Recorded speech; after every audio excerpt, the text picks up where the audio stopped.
भोले जी और माता पार्वती जी के कमल चरणों में गोर चुके गोर लागता ने हमार प्रणाम स्वीकार होके। माँ के 64 रूपों में गोर चुके गोर लागता ने हमार प्रणाम स्वीकार होके। सब देवी देवता के कमल चरणों में गोर चुके गोर लागता ने हमार प्रणाम स्वीकार होके। नीलम दीदी और हरिंदर भैया के कमल चरणों में गोर चुके गोर लागता ने हमार प्रणाम स्वीकार होके। सब गुरु भाई बहना के कमल चरणों में गोर चुके गोर लागता ने हमार प्रणाम स्वीकार होके। आशीर्वाद की चाहना बा। तो देखिए गुरु भाई बहना, हम आप लोगों के बहुते रोचक कथा सुनावे जाता है। बड़ा सरल शब्द में कहानी के जरिए आप लोगों के भोले जी और माता पार्वती जी के चर्चा सुनावे जाते हैं। तो ये चर्चा के आप लोग ध्यानपूर्वक सुनो। देखिए एगो गुरु बहना एगो बंदर के रखले रही अपने घरे बेटा बना के। तो जब शिव जी के चर्चा में जाली त लेके जाली तो बंदर वहाँ कैसन हरकत कैले बाना जवन की उतर जानवर होके करला। लेकिन कितना गुरु बहिना से बहुत भारी गलती हो जाला कि मंदिर में जाली तो कैसे पूजा पाठ करेली। ये कथा से आप लोगों के बहुते कुछ ज्ञान मिली। तो हमार कथा अगर आप लोगों की अच्छा लगी तो कमेंट में भोले जी और माता पार्वती जी के नाम जरूर सभी लिखब। काहे खातिर भोले जी के नाम कहले से, लिखले से, सुनले से, लिखले से सारा दुख दूर हो जाला। तो भोले जी के माता जी के कथा को वो आधा अधूरा नहीं सुने के चाहे।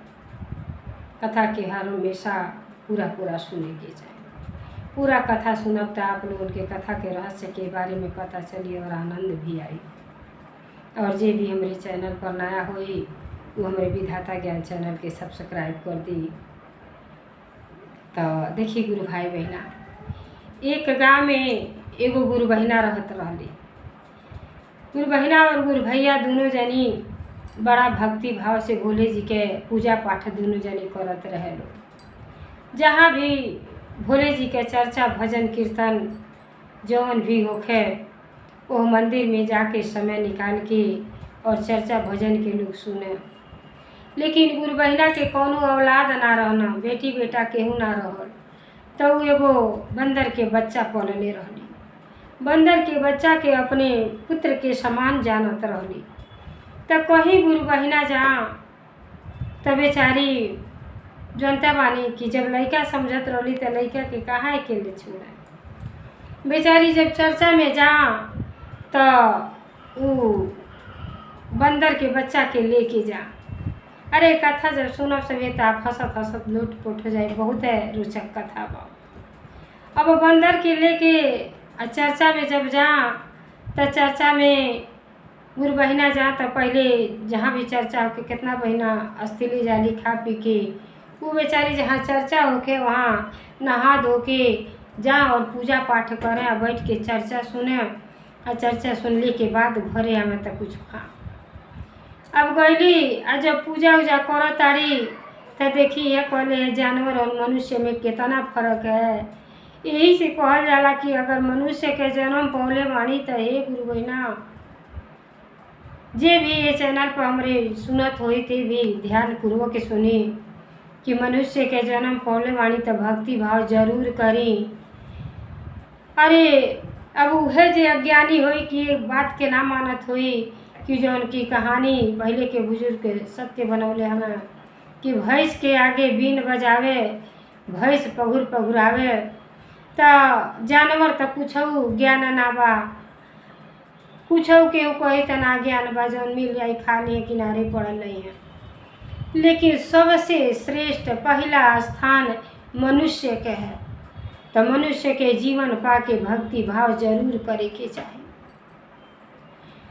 अब जब गुरु बहिना करे तो वो बंदर जात होके जब देखे तो वो जाके अपन हाथ जोड़ के अपने शब्द में भगवान जी के नाम ले। नाम तो ले लेकिन थोड़ा स्वभाव के जनता है बंदर रहना। जब गुरु बहिना लोग शिवलिंग पर सब चीज़ चढ़ावे तो जनता बाड़ी उनके लालच आ जा। पूजा कैले के बाद वो सारा छीतिर बितिर कर छीट दे। ऐसे बहुत कुछ आप लोगन के सीखे के मिली। कुछ छीट दे और जो खाए वाला सामान रहे के खा लें। अब प्रतिदिन के जब भी चर्चा हो के तब के उनका यह काम रहे। अब भगवान जी बहुत क्रोधित भैली, आ क्रोधित भैली आ बंदर के श्राप दे दिहनी। कहनी कि जा तोहरे नसीब में बहुत कुछ मिली, लेकिन एको तोहरे लगे टिकी ना। तो देखी गुरु बहिना के ध्यान से सुनो। बहुत बहिना लोग मंदिर में जाली, पूजा पाठ करिए, आ सारा कचरा ही मंदिर में बिखेर के चली गई हैं। अरे मंदिर में आप जाएं तो सर सफाई अपने खुद के स्वयं कर लें। अगर भगवान के पत्थर के भगवान समझ के पूजा तानी तो मंदिर में गंदगी ना करें कि सर सफाई करें। अब भगवान जी वो बंदर जात के श्राप दे दियनी कि जा तोरे नसीब में कुछ ना हासिल हुई, जवन भी पैबा हाथ से फिर निकल जाए। अब बेचारा अब कहाँ जानता ना बंदर जात। अब जब श्राप मिल गई तो गुरु बहिना जब सुन के भजन कीर्तन घरे चली अली तो वह दिन तो चली अला घरे। अब फिर जब दूसरे दिन गईली तो फिर यह कार्य करे लगला। जब यह कार्य कैला तो गुरु बहिना का कोई छोड़ देली। कहली कि अब यही जले भजन कीर्तन हम करता नहीं तो ले अपन कूद छटक ली हैं, घूम फिर ली हैं। काहे खातिर कि जानवर के अगर बांध के रखल जाला तब वो पाप लगला। जब खुला चीज़ है तो के खुले में आनंद मिलेला। अब गुरु बहिना छोड़ देली, अपने भोले जी और माता पार्वती जी में लीन हो गई, पूजा पाठ करे लगली। बड़े सच्चे दिल से भक्ति भाव करें। काहे खातिर कि उनके सब कुछ रहल लेकिन औलाद ना रहना। उनके मन में यह विचार रहे कि कुछ पूर्व जन्म में ऐसा कुछ पाप भइल बा, यही वजह से हमके संतान भोले जी ना देले बानी। तो ऐसा जन्म ऐसा भक्ति भाव करी कि अगला जन्म हमार बनी जा। अब बेचारी बंदर के छोड़ देली, अब भक्ति भाव में लीन हो गईली। अब बंदर घूमत घूमत घूमत बस चल गई ना बैरी के पेड़े पर। अब बैरी के फर खूब बैर फरल रहल। अब बैर के तूड़ तूड़ जब खाए लगला गुरु भाई बहना तो बैर उनके दोनों नाकी में घुस गई। अब दोनों नाकी में जब घुस गई तो लगना छपटियाए कि का करी, कैसे ही निकली। बेचारा सांस ना ले पावे, जानवर अनबोलता चीज। अब कहेला सब कि बंदर के बड़ा ज्ञान होला। हनुमान जी के रूप दिहल गईल है। तब वो रास्ता में बैठ के इंतजार करता ना कि ये रास्ता में केहू जो लौकी तो कोई दे कि हमार मदद करे और हमारे नाक में से बहिर निकाल दे। अब रास्ता में बैठ के इंतजार जब करत हमें तो एगो नाव ठाकुर वाला जजमानी में से अपने नौ काट के चल आवत रहना। अब आवत रहना तो कहना ये ठाकुर हमरे नाकी में बोर हो गई बा, निकाल दो। कहना नाकी में बोर निकाले लगी, नकिया कट जा तब का करो। कहना अरे निकारो, कैसे निकारो। अब ठाकुर जब बोर निकाले लगला तब बेचारा बंदर के नाक कटी गई। अब जब बंदर के नाक कट गई तब बड़ा गुस्सा भइल। कहला तो के बैर निकाले कले रहनी, नाक तो काटे ना कले रहनी। अब हमार नाक तो काट देला, अब नाकी के बदला हम तुहार नाकी लेबा। अब ठाकुर तो डरा गई ना उ ठाकुर बेचारा आश्चर्य में पड़ गई कि कहाँ ई बंदर जात के फेर में पड़ गईली। इनकर बैरियो निकाल देली आ बदले में ही हमार नाकी मांगत हम। कहला या तो नाकी दो, नहीं जौने चीज से हमार नाक कटले बड़ा ओके दो, नहरनी दो। अब ठाकुर सोचना कि ये दादा इनकर तो नाकी कटले बा, हमार नाक कट जाई तो हम तो कौनो और के ना हो। ई तो जानवर बड़ा कहीं गुजर कर लिया, मनुष्य के जन्म पाके नकिए ना रही तो का करो। अब सोचना कहला कि नहरनिया दे दे।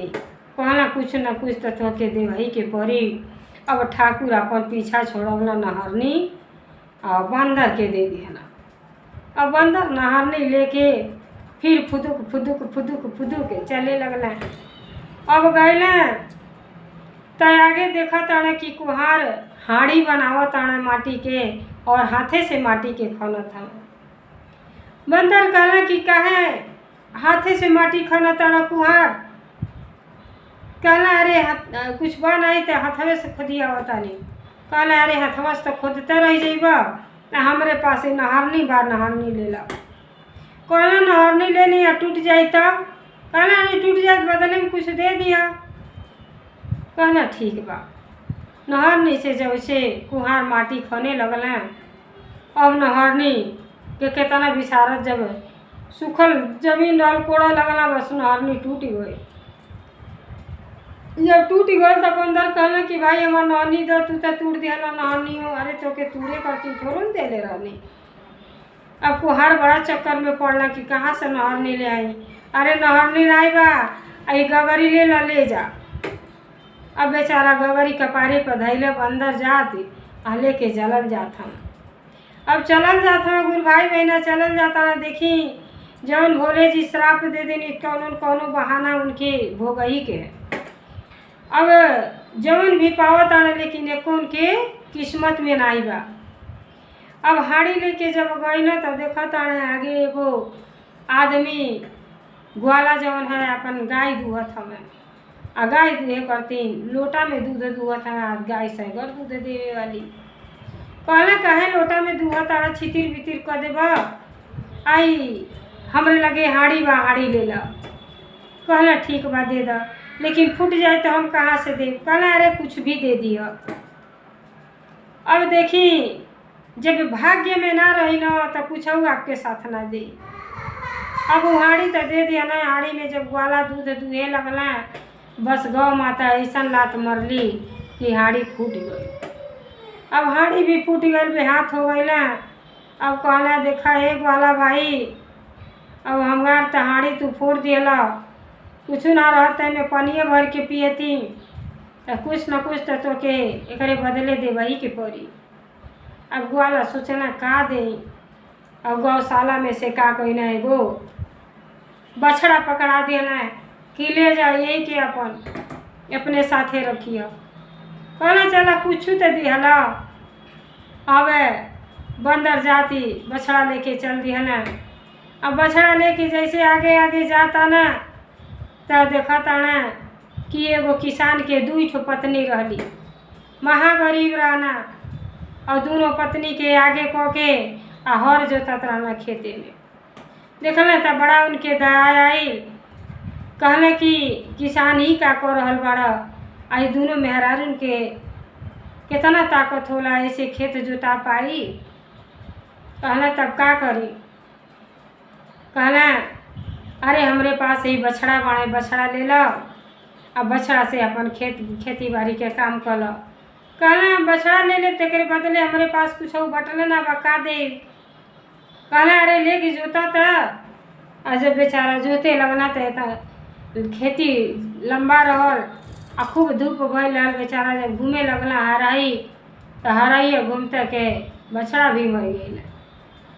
अब बछड़ा जब मर गई ना तब बंदर फिर लगला फुदुक फुदुक करे कि हे किसान, तू तो हमार जौनो साथ में बछड़ा रहल वो छीन लेला। अब हमके बछड़ा के बदले में तो तोके कुछ दे वही के पड़ी। किसान कहला हमारे पास तो कुछ नहीं है। अरे 2 पत्नी के सिवा खेते के सिवा कुछ बटले नहीं है। आ लेवेला चाहता रहे तो 1 पत्नी यही में से दान दे देता नहीं। अब किसान एगो पत्नी के बंदर के साथे लगा दिया ना। अब बंदर के साथे जब लगा दिया ना तब पत्नी के लेके बंदर जाता ना तो देखता ना कि एगो आदमी एगो बिलाड़ी पोसले बाटे। अब बिलाड़ी से पुआ पकवावत बाटे। अब बिलाड़ जब है पुआ पकावत यारी तो जब बंदर देखला तो कहला ई का करता। आ तो घर में केहू बा नहीं, बिलरिए रखले बाड़ी है बनावत है। कहला बिलाड़ कितना देरी बनाई है। ये हमारे साथे एगो स्त्री बाड़ी, इनके ले लो आ इनसे पुआ बनवा डालो। अब वो पुआ बनौली। अब बनावत इतना पुआ बनौली कि थक हार गईली। हमारे पसीना छूटे लगल। हमारे चिंतन की अपने पति के छोड़ के आए रहली, उनका हार्ट अटैक हो गई, मर गई। अब जब वो मर गईली तब बंदर कहला कि जा अरे इतना दूर से तो हम चल के आवत हई, आ जौन पावत है तब हन हमार नाशा हो जाता। एक पत्नी हमरे साथे रही वह तू मुँह आ दिहला। अब एकरे बदले तो हमके कुछ और देवही के पड़ी तुमके। अब देखी गुरु भाई बहना कहला अब हमरे लगे का दी। हमरे लगे पत्नी रहती तो बिलारी से पुआ पकवती। ऐसन बा कि पुआ में से बांध देते हैं, ले जा खा के पेट भर लिया। और कहला चलो इहो तो ठीक है बा। अब पुआ गठिया लेना आले के बंदर फिर जाए लगना। शिव भक्त रहना बंदर, लेकिन उनके भोले जी के श्राप मिलल रहा। बहुत नटखटी रूप में बहुत गलत काम कैले रहना। भगवान जी के जितना चौड़ा सब छितिर बितिर कर दें और सब छीटिया में, तो भगवान जी क्रोधित हो गए रही। अब जब पुआ लेके चलना तब इन खैले ना रहना। अब एगो पेड़े के तरे बैठ के अब सोचना कि कहीं पानी वानी लौक जा तो भर पेट पुआ खा ली, आज तो कम से कम पेटवा तो भर जाई।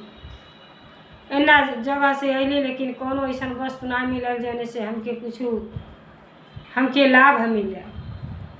तबले तो एगो बाराती जाती रहल, बाराती के मनई सब भूखाइल रहला। और बियाह के जात रहला भिनसारा के कुछ खियवला ही ना रहला, नाश्ता पानी देला ही ना रहला, सब छपटियात रहना। राजा बड़ा चिंता में पड़ल रहना कि का करी। अब जैतू दोपहर हो जाई। बंदर जब देखला तब बंदर के दया आ गई। कहला राजा काहे चिंतित बाड़ा, तो सब हमार बराती भूखाइल बना। कहला ला है पुआ बाटे 5 सही के पुआ बनवले रहली है, खाए के ले खैले ना बानी ला। सब जितना लोग बा सब खा के पानी पी ले। अब सबके पुआ दे दिया ना और सब बराती खा के बड़ा आनंद पूर्वक से खैले पियला आ खा के पानी पी के घरे अपनी गई। अब वही बंदर के एहसास हो गई गुरु भाई बहना। तब ध्यान कैले कि हम तो बहुत भारी गलती कैनी।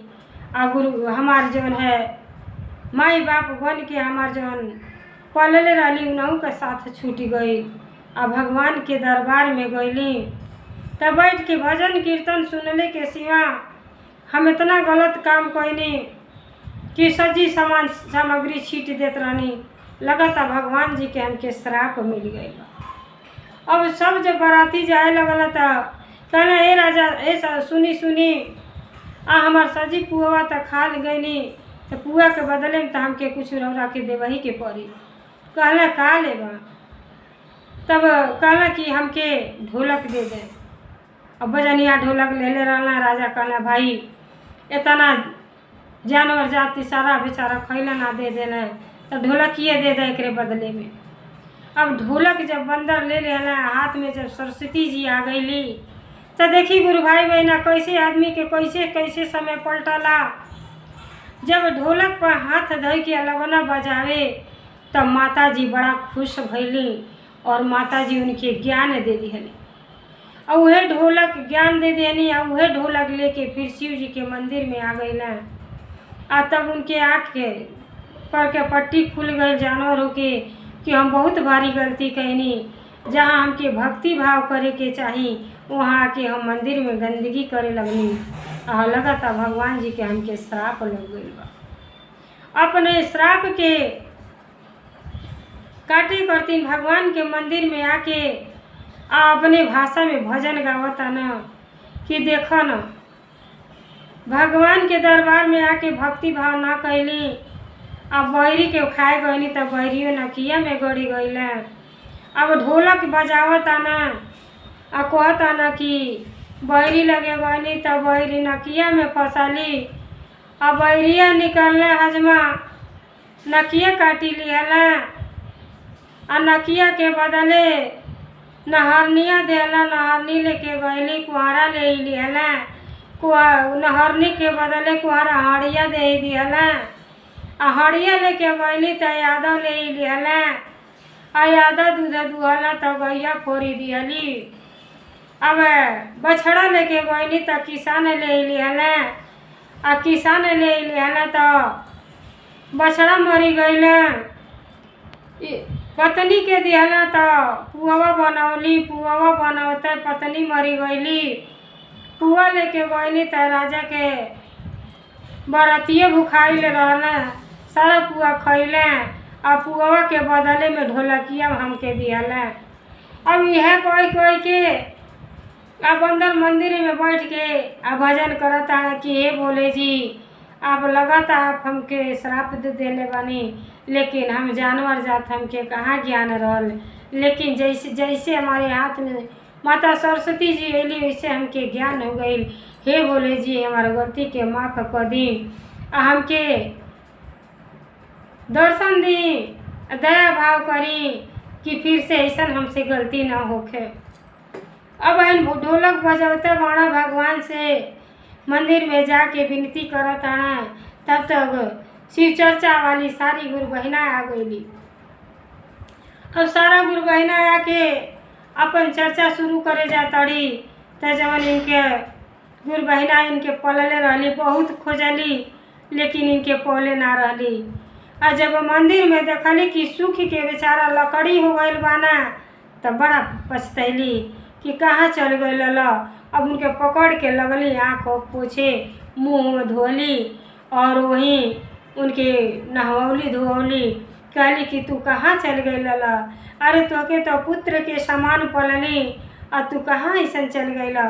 तो अपन रो रो के सारा दुखड़ा अपने वो गुरु बहिना से कहे लगला कि देखी कबो आप सभी मंदिर में जाई तो बहुत गुरु बहिना है कि पूजा कर लेला, सामान के किनारे हटा के रख दिए, ओकरे बाद अपन फिर पूजा करे लगिए, बहुत भारी पाप लगेला। कबो पूजा कर सामान वहाँ से शिवलिंग पर से हटा के पूजा ना करे के चाही। वो तो भगवान जी के प्रसाद है, भोग लगल बा तब पूजा करी, कौनो सामान तुरंत पूजा क के हटावल नहीं जाला, अब सगुन होला। आ वह कैले से बंदर के श्राप लगल रहा। अब बेचारा देखी सरस्वती मैया उनके जब इतना भटकला, जब उनके ज्ञान माता जी के हाथे में अली तो उनके ज्ञान हो गई।